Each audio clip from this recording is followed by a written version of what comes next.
told you that in backstage. Say that again. Go on. What's your name? Bond. James Bond.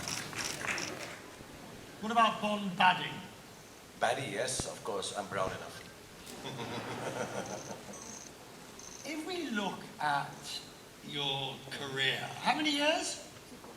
Now, I think actively, including television, 33 years now. I've been actively working as an actor.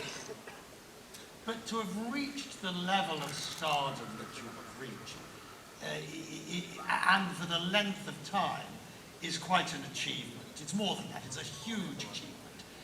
But it speaks to more than just, obviously, the raw talent, but it also speaks to perseverance, the ability to keep going, which is something that's so crucial.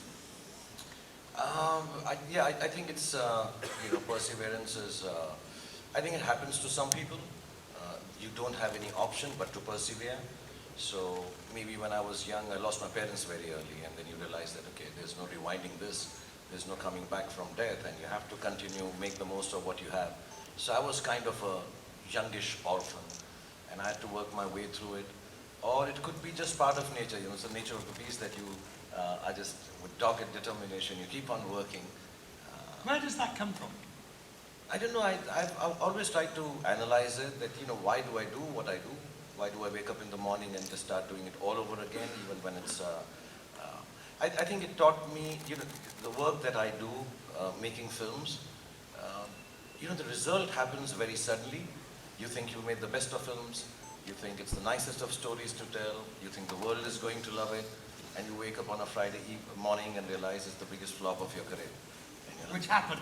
Which happens, yeah. I mean, do you put special oils and scents? Do you have bath salts? Do you prepare with candles? I'm not telling you my secret. You come and take a bath with me. Easy. I'm an actor. I'll show you how to do it. Should I take him up on his offer? Carry on, sir. Okay. No, but honestly, I do, because, I realize when you do a big hit film, it's done well and you're very happy and everybody's jumping around. Friday happens, Saturday happens, Sunday happens. And you realize this is a big blockbuster, but Monday I have to get back to work to make a better film. You made a flop film, Friday you're sad, Saturday you're crying, Sunday you're moping and you're not waking up from bed. Monday you have to get back to work and start making a better film.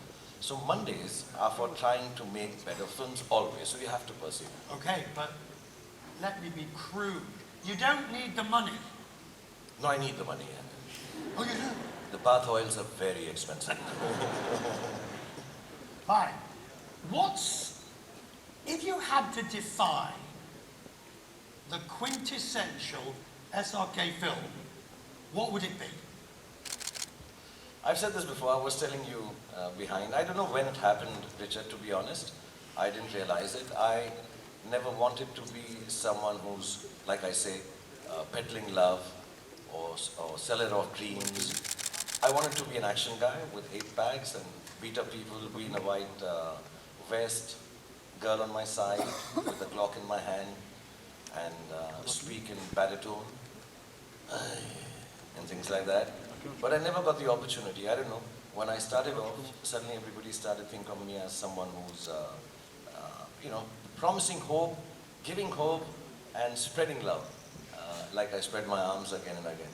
So I think my regular film would be a film that gives you hope, gives you goodness, gives you happiness, and at the end of it all, lots of good songs. Yes, but you've...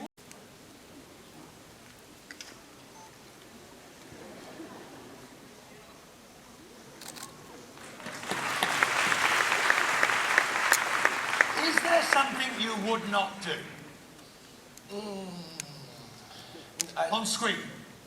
On screen, I don't know, I wouldn't be... I'd like to give hope in my films. The stories that I tell, I hope they end with hope. I know I've done some really sad films also. I've done films which are tragedies. But somewhere down the line, I just hope that I can give hope in films. So I don't like to give hopeless cinema or hopeless stories, because I think in life and in businesses and in jobs and world, there's enough sadness. So you think, how close can I get to getting them to win it without Did you know what I mean?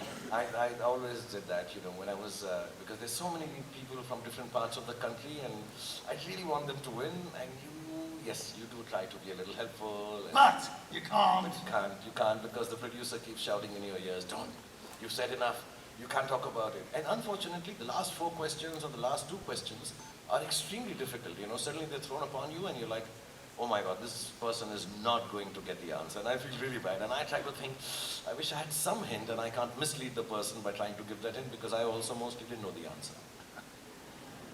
And they did very, very badly. And I was doing all of that. I was licking my wounds. I was not in, you know what I did? Yeah. For 4 years? Go on. I've never said this to anyone, though I've mentioned it, but today, here, I'll tell everyone. I learned how to make the best pizza in the world. That's what I did. Honest to God. I stopped listening to stories. I stopped wanting to tell stories. I found myself and made myself a small kitchen, and I started learning how to make pizzas. And I learned what you asked me like to begin with, perseverance. Because to get the perfect pizza, it takes millions of square pizzas before you're able to make it completely round. So I learned perseverance, and I'll make the best pizza in the world. And you? No. I'm working on it. Next 4 years when you don't see me. But was it a difficult moment when your wife and your family and everybody... Toss-up. I was very glad my family didn't tell me, listen, your pizzas are better than your films, stop making films. So I was glad they turned around and said, no, as good as your pizza is, I think your films are better. They were very encouraging, especially my children, my team, some of them are sitting here, and they said, okay, what you're going to do is tell stories. And you know, I'd become indulgent. I started becoming too innovative. I was looking for perfection. And I started failing. I needed to look for excellent, I needed to be unique, but I needed to look at the audience, what they want, and I'd stopped hearing the crowds. I used to go where there are thousands and lakhs of people waving at me, but I wouldn't hear or feel what they wanted to see of me. You know, I was going there waving and I'm like, whatever I make, I'll be innovative. So I did a film about a vertically challenged guy. I did a film about a manic psychopathic fan. And I'm like, no, people just like to see me giving hope and happiness and love. So let's get back to that. And as a result, the movies that you came back to make, and there were 3 of them last year, were huge successes. Therefore, that introspection clearly worked. That clearly did the trick.